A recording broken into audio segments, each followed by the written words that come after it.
Good morning, dear Yogi Ji. We congratulate you on your past birthday. We wish you health and bright inner state and creative longevity. Спасибо. You are undoubtedly a seeker of truth, and surely your personal search is not complete. How fruitful and effective is it? What more would you like to achieve? There is a lot to achieve. Now, this is a stage where we have received our self-realization. And one drop is in the ocean, but one drop is not enough. The ocean has to come in the one drop. So till we spread the message, till many more people get their realization, the drop cannot become the ocean. So one drop getting self-realization is meaningless unless it becomes a collective happening.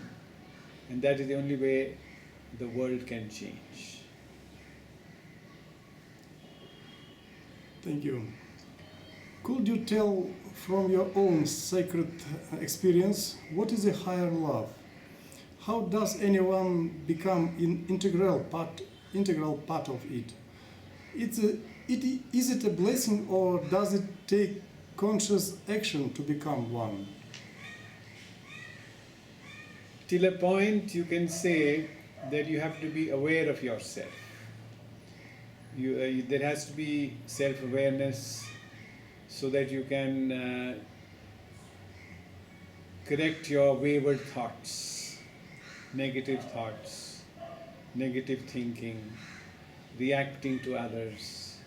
So for that, there has to be an awareness. Otherwise, you will not know what you are saying. You will not know how negative you are, joining negative people. So you have to have awareness. But then a transition takes place when the Kundalini rises. A transition takes place. That the consciousness of your spirit starts coming in your conscious mind. The spirit has consciousness. Okay? So, but that consciousness is not in our conscious mind. What is in our conscious mind? It is driven by the ego or it is driven by the superego, but not by the spirit. So, after self-realization, when the Kundalini is able to establish itself at the Sahasrara chakra, then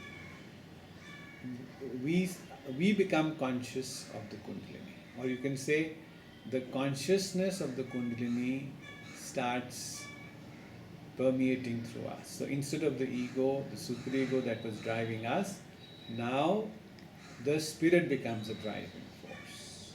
So as the spirit is a reflection of the divine, so we start getting divine experiences, we start experiencing divine love. So that divine love is different from the love of the ego, which is possessive, which is limited. This is unlimited and it doesn't stop. Once a flow starts, you are in that state. That is the difference. Tell us about subtle connection of information, feeling vibration and faith in Sahaja Yoga. See, faith can be blind faith also. So blind faith is of no use. You say I'm a Christian, you say I'm a Muslim, and you have a blind faith, but you don't have any experience. So unless until the connection is there, it is blind faith. But once the connection is there, then the flow starts. So the experience starts. So then the faith becomes enlightened faith. That is the difference.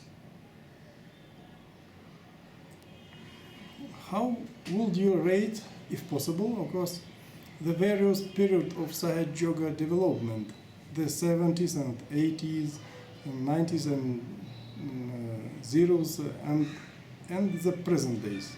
See, Sage Yoga started in 1970. Sri Mataji started giving realization in 1970 onwards. So that was the first bloom, the first flush.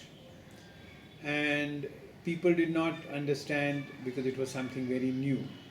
So a lot of people came out of curiosity, they didn't understand, and they left. So in the first 5 years, that is 70 to 75, it was only a handful of people. Say, mostly in India, say about in Delhi 20 people, Bombay 30 or 40 people, Pune 15 people, and maybe in London she said there were 7 hippies she had to struggle with. But after 75, Sage Yoga started spreading not only in India but in all countries slowly. So there was a period from 75 to 1980 where public consciousness started expanding about the Kundalini. People didn't even know earlier what was Kundalini. They thought it was the horoscope, which is in India, which is called Kundalini. Kundali and Kundalini. So there are 2 different things. So there was a lot of confusion. So slowly, people accepted the idea that there is a germinating force at the base of our spine, which is called the Kundalini. So it took about this period for this to permeate the consciousness of the seekers. Because earlier they only talked about the soul, the Atma, or the spirit. But you cannot, in the light, till the light of the Kundalini falls on the spirit doesn't come in your conscious mind or on your conscious, or you can say on your central nervous system. So then 1980 to say 1990 was a phase when people slowly started getting established in Sage Yoga. So in that establishment, they were on the foundation stones of Sage Yoga. They were at the foundation of Sage Yoga, and they were laying the foundation stones. Then 90 onwards, the building started rising from the foundation. And in 2000, you can say, the roof of Sage Yoga was laid. Then after 2000 onwards, the new millennium was a time to embellish the mansion of Sage Yoga, to decorate it, to enjoy it. So when the house is built, now you are ready to live in it, to enjoy it. So people started having more and more inner experiences, not only miracles, but they started having the joy of Sage. Earlier was the knowledge of Sage. We were trying to grasp, we were trying to understand, we were trying to digest. But once we experienced it on our central nervous system, the chakras became strong and we were able to enjoy the glory of our mother. We talk about life as a theater of constant struggle between good, and evil. What do you think about modern balance of powers? How can those who seek to know the truth, not lose heart in this confusion world? You see, the good and the evil struggle has been going on since our creation. In every tradition, there has been an epic, like in India, you had the epic of Mahabharata. In Greece, you had the Iliad, the struggle between good and evil. So, in every country, there has been a tradition of evolution where we have to overcome the evil and we have to rise above it. So, in the present situation, it is the same. There are forces of evil and there are forces of good. We had the First World War, the same thing. We had the Second World War, the same thing. But over a period, nations who have developed more awareness have understood that war is not the answer. So, the concept of United Nations was established, that you have a platform where you can sort out your differences peacefully. But still there are countries who defied the collective resolutions of United Nations, and they're very defiant. They are aggressing other countries. But the difference today is that these countries are in isolation. The rest of the world is on one side, like the resolution of United Nations, the countries who have passed the resolution are on one side, and these defiant, aggressive countries are isolated all alone by themselves. And if they carry on the aggression, the rest of the world will join together and they will be defeated. So there is maybe temporary gain. They may feel that they have won something, but that will be very temporary. They cannot withstand the collective. Like if there is one stick, you can break it. But if all the sticks are in a bunch, you can't break it.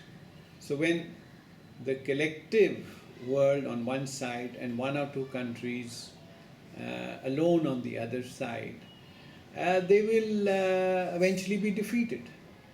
So this awareness has come now in the collective that evil cannot survive. There is no place for evil in a globalized world. A globalized world is driven by collective consciousness. So it has to be the rule of the spirit. And that time is now gone, that one Hitler or one Mussolini could create havoc and turn the world around. Now they cannot. Many of the 90th generation sincerely believed that vibrational knowledge will change not only their lives but the whole world. Major Sage yogis will enter various international organizations and will be able to positively influence the development of countries and the entire planet.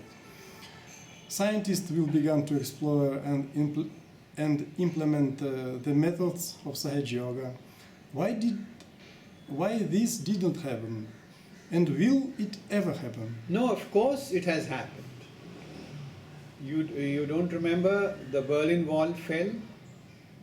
You don't remember the Soviet Union dissolved? It did happen.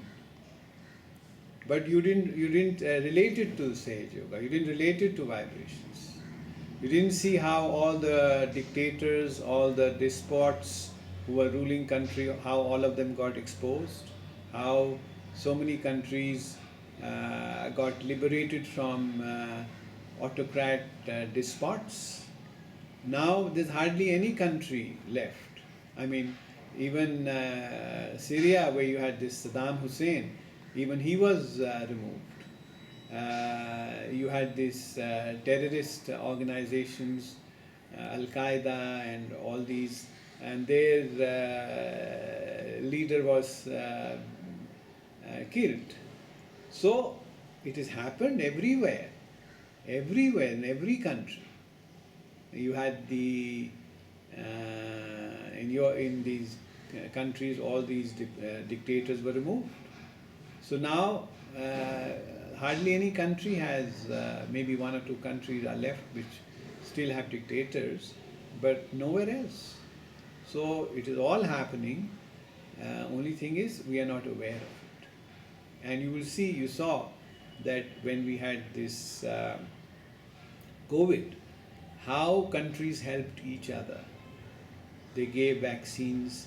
They gave vaccines to poor countries. In India, we gave vaccines to so many countries in Africa who didn't have. So the world has started sharing much more. They did not only give to their own country, they shared it with other countries. So it is happening. The world is changing. The world has changed drastically.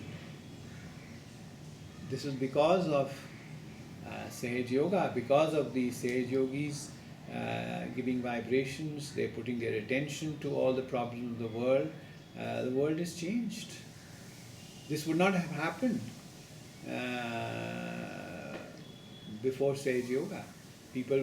Every country was only thinking of their own people, only their own national interests. Nobody was thinking of the underprivileged countries who didn't have the vaccines. So it has happened in a very big way. People are thinking collectively. That's what Sahaj Yoga is, collective consciousness. Earlier on, everybody was only for me and my country. Now they've understood that no country can survive all alone. You cannot be an island anymore. We are all in this together. So don't make that mistake thinking that it has not happened. It has happened in a very big way. But maybe you are not able to see it. That's your problem. In recent years, the pandemic and the conflict between Russia and Ukraine, okay, let's a little bit change our scenery. This conflict between Russia and Ukraine and pandemic too have been the main themes that have influenced change in the global situation. Let's look at them separately. In your opinion, is the viral pandemic a creation of human hands, politics, or a real attacks on the subtle level? You see, according to Sage Yoga, all these viruses are nothing but plants and animals that have gone out of evolution. So, so it's not a state where there is no virus. They are all there, but they are in their, you can say they are sleeping. But as our immunity levels are going down because of adharmic lifestyles, so our chakras getting weak, especially the Mooladhara chakra. The biggest attack today is on the Mooladhara chakra. And this chakra is the most important chakra because this is the chakra that is supporting all the other chakras. That's why it's called Mooladhara. Adhar means the support. Mool means the root.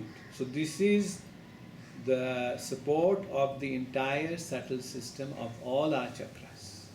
And if this chakra is weak, vulnerable, abused, disrespected, then all these viruses can penetrate us. So it's not, it's the environment is full of viruses. It has always been. It is nothing new. But as human immunity, because of lack of dharma, of lack of maryadas, have destroyed the first chakra, the Mooladhara chakra, so all these viruses can penetrate. As you said, the pandemic, the example is a pandemic. Now let's take the statistics of the countries which had the most cases and the most deaths in ratio of their population. So in ratio of their population, the highest were in America, and in ratio of the population, the least were in India. Why? Because the Mooladhara of India's is strong. And why? Because the Mooladhara of the American is weak. They have disrespected their Mooladhara, they have the same-sex marriages, they encourage the same-sex marriages, children, they can adopt, the same-sex parents can adopt children. So they have totally broken every single maryada. And so they are completely vulnerable. Earlier, that's where they had the maximum AIDS, and now they had the maximum cases of the pandemic, the COVID, and the maximum number of deaths. So from this gives you a perspective of the relationship between our chakras and the outside environment.